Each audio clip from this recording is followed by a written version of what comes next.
like. Meatloaf Bailey, what a PR stunt. Look at me, guys. Yeah, I would do anything for pound notes. And I'm going to sit in a restaurant and I'm going to look like, oh, I'm proper Chels and I love Chelsea. And this is all on Siri Merchant and Barley. What a load of bollocks. Greetings from Centre Parks, by the way. That's the background. I hope you're all well. This is just ridiculous, though, isn't it? Are you fucking having me on? Are you joking me right now? That's how deep that. This is how far they reach. Let me smoke that for you, Siri Merchant. Yeah. Let me smoke that for you, Ted Lasso-Bowley. Yeah. You think you can fool us? You're a long way from Starbucks, mate. Hollywood. You know what I'm saying? It is what it is. Let's have it right.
So have it right, up to Chels, up to Minerals FC, big up to every single one of you live and locked in. Hope everyone's doing well, winning live. First and foremost, I want you all to smash to piece that like button. If you haven't smashed it, smash it right now. If you haven't subscribed to Minerals FC, make sure you do smash that subscribe button. We've got the notification bell ding dong, let's have it right so you know when we go live. And we've got the Minerals FC Ultras membership down below in the description. Salute to all the Minerals FC Ultras, all the proper Chels, all the no surrender mentality. Let's have it right. Chelsea's back. No, let me say it like this. Egg Bowley's Chelsea is back. That's what we're saying here. Big up to everyone. Let's land the damn Minerals. So, Bournemouth 0, Chelsea 1. Fantastic, bruv. Absolutely fantastic. What's that? We've broken another record under Egg Bowley and the Clown Lakes. Let's have it right. 13 yellow cards in a game. Fantastic. We're going strong, but let's have it right. That Anthony Bald-Fraud Taylor, man, he's a criminal, bruv. I mean, he's just unfit a referee, bruv. To be honest with you, he suits Sunday League. Oh, hold on a minute. This was like a Sunday League game, so it kind of makes sense where we're at, bruv. You know what I'm saying? But it is what it is, you know. Let's do a Thiago Silva on the wrong end, that fraudulent ref, bruv. Yeah, come on, let's go. But let's say it for what it is, bruv. Yeah, Bournemouth, we got outplayed by Bournemouth at their ground. They had all the patterns of play. They looked the most threatening. They had 2 chances where, well, it was the crossbar challenge in the end. Let's have it right. We had Wesley Fofana, who dreams of playing for Marseille, playing a suicidal ball. In fact, he was giving back shots to Sanchez, our third, well, Seagull Merchant's third choice goalkeeper. Let's have it right. And he gave away a penalty. Let's have it right. Fouled the player who then bottled it. And Sanchez made, to be fair to him, a great save and kept it at 0-0. But then you look at it and go, well, what did we do? I'll be real. Jackson, our striker. While Osimhen's scoring on his debut, you got Erling Haaland scoring another 2 goals. I mean, almost got 3 back-to-back hat-tricks. What we doing here, bruv? But apparently the cement boot rat was always preferred. You know, people preferred, all the wrongers preferred him to Haaland because Haaland won't suit the Premier League. He's too young. We don't know what he's like. He's come from Bundesliga. But then we got Nkunku on the bench, who's come from Bundesliga, who's now fit and ready. You know what I'm saying? And this guy scored over 30 goals in the Bundesliga. Now we know it's a dodgy benchmark to go with, but the reality is he's more of a finisher than Sloshpot Jackson. And what did we get? We got Jackson being rewarded for his contract extension starting this game, literally shooting like a cum shot. It was literally a cum shot. I mean, the geezer could never score, bruv. Even if he tried his hardest, bruv, and aimed straight, he still won't score, bruv. It's literally trust the cum shot with Sloshpot Jackson. And we're rewarding a player with a contract extension for failure, for not delivering. And how this guy is our number one and how Nkunku's sitting on the bench is just criminal in itself. But we say this, bruv, the whole problem with this game was the midfield. And the defence for that matter. So I don't really blame Sanchez, even though he's not good enough to be our number one. We all know that. That's facts. But the reality is he was exploited, bruv. I mean, our midfield and defence was as open as Sloshpot Wetties in Jabba the Hutt and Salix Pit.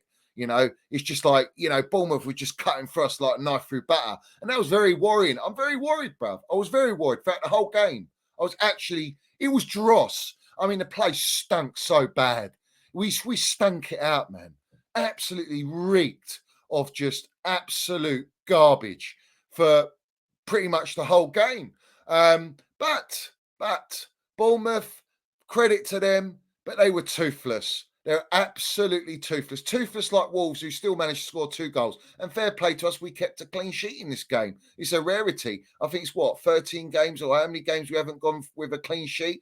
So we got a clean sheet. How? I don't know. Let's have it right. But Sanchez redeemed himself. He kept us in this game. The amount of saves he made.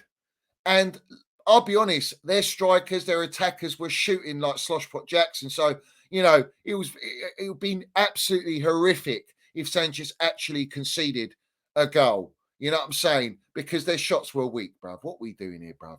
It's like you've had 10, 15 pints, bruv, and you just can't get it strong and long. You know what I'm saying? But at the end of the day, kept a clean sheet.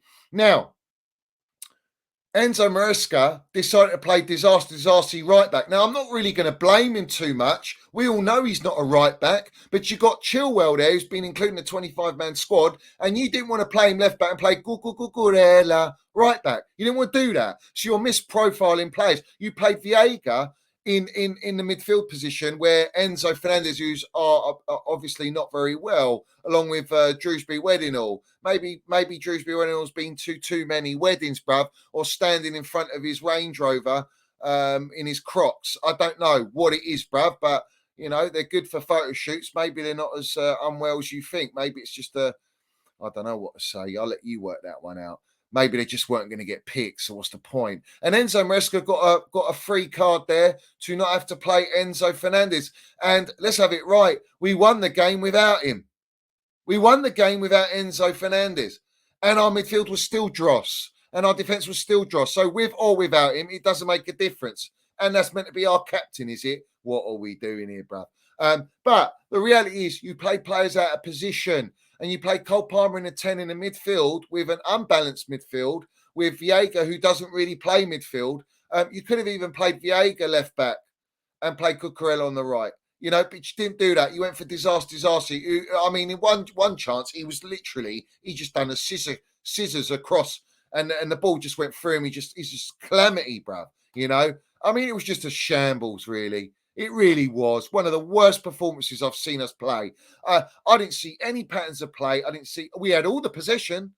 Oh, yeah, we had all the possession. But what did we do with it? Where were we going with it? It was all sideways and backwards. There was no creation. And let's have it right. Cole Palmer wasn't cold today. He was fucking freezing. Do you know why? Because he was frozen out by Bournemouth. And credit to them because they nullified and froze out our best player is there another best player we got in the Chelsea team? I'm going to talk about that. But the reality is, Cole Palmer, when he doesn't play, it's like Chelsea don't really play. We don't look as threatening. But every time Bournemouth look to go in attack, they look threatening, bruv. They look dangerous. And that's where I'm concerned, bruv. Because for the majority of the game, I didn't see no patterns of play, no intensity, no pressing. I didn't see a hunger, and that's all a byproduct of the divide upstairs in the crisis with the ownership and the divide, and it runs all the way down. You can see the players are affected by it. You can see they were nervy, and Bournemouth came at us, bruv, but they came at us toothless. Yeah, it was gums, it was gummies. You know what I'm saying? Gummies like an old granny or granddad. You know what I'm saying? They took them out, mate, or they slipped out while they were drinking our fucking tears for the entire game because we were shambolic, bruv. And I'm not going to deny that. So there's nothing to really be toxic positivity about. Yes, we got the 3 points and we're very grateful for the 3 points. But when I'm looking at trust the process, wrong-uns, and I'm looking at trust the progress, where is the progress, bruv? Because again, it's the same glaring issues in our team. The midfield, defence, and goalkeeper, fair play to him. He dug us out today. So I'm not really going to come at him. But we're playing Bournemouth, for crying out loud. If we were playing any top 8 team, we'd be getting steamrolled, bruv. Let's have it right. We should be beating Bournemouth 4-0. We had to rely on Egg Barley, the little Siri merchant, calling Enzo Maresca at half-time saying, yeah, it's time to bring on Jadon Sancho, Enzo. So he brings on Jadon Sancho for Neto, who didn't he wasn't even his fault, bruv. I mean, yes, he did play well. Madueke had a stinker as well. Jackson had a stinker. And Cole Palmer was frozen out. And if he's frozen out in the freezer, bruv, then we ain't getting no minerals out of him, which was exactly what happened. But the midfield and the transitions were too slow. And when we had the opportunity to break them down the lines, we would just slow it down and go back, and then Bournemouth get back in their shape. And that was the story of the whole game. No intensity, no speed of fall. So what happens? Jadon Sancho comes on. He did all the basics right. He looked levels above every player in the team. He just looked very, very sharp. And he looked on it. And fair play to Jadon Sancho. He landed minerals today. Why? Should I tell you?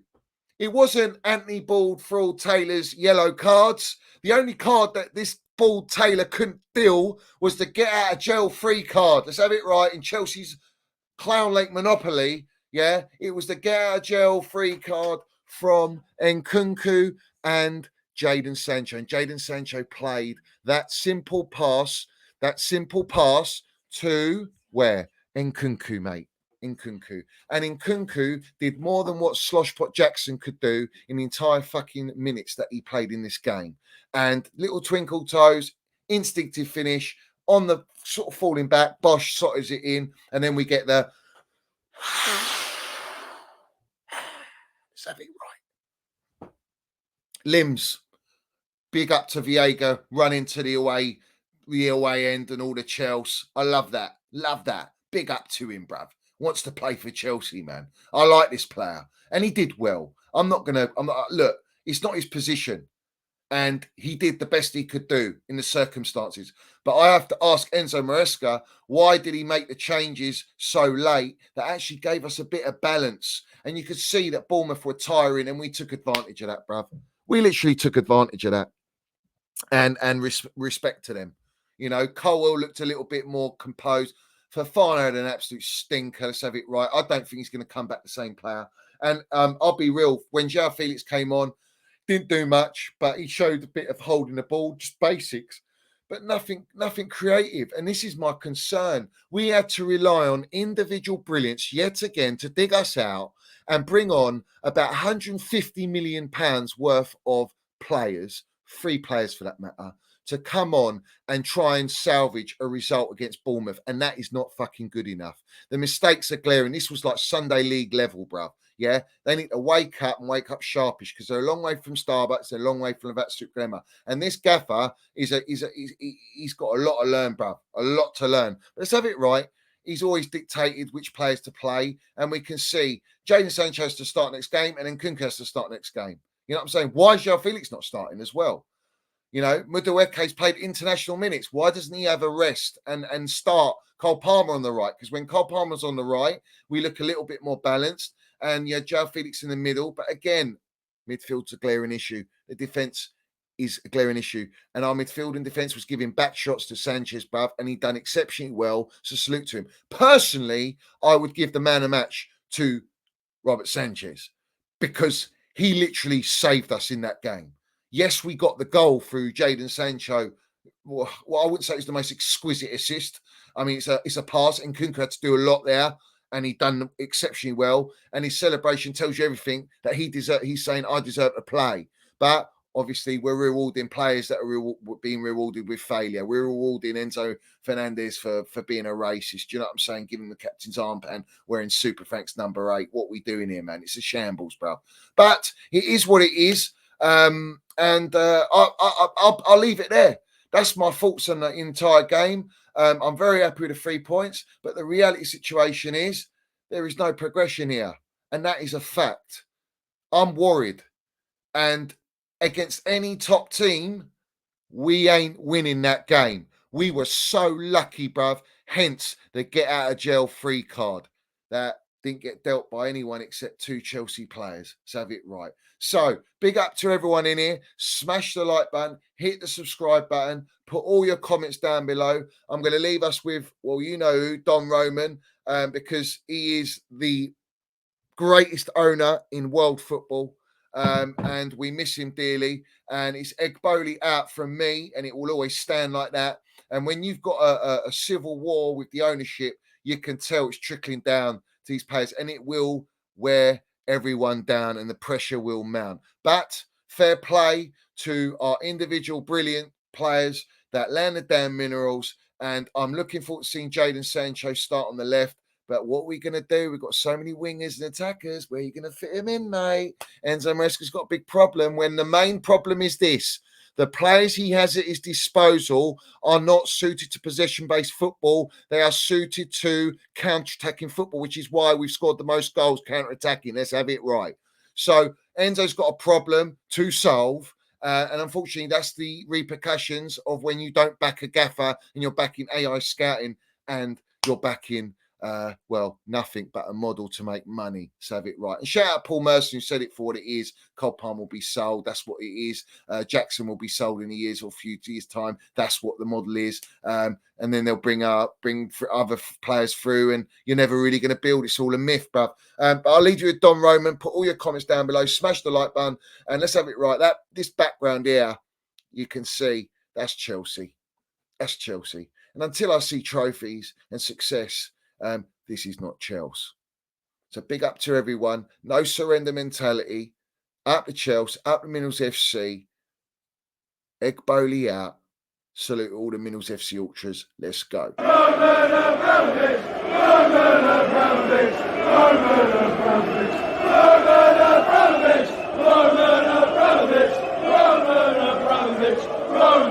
Abramovich.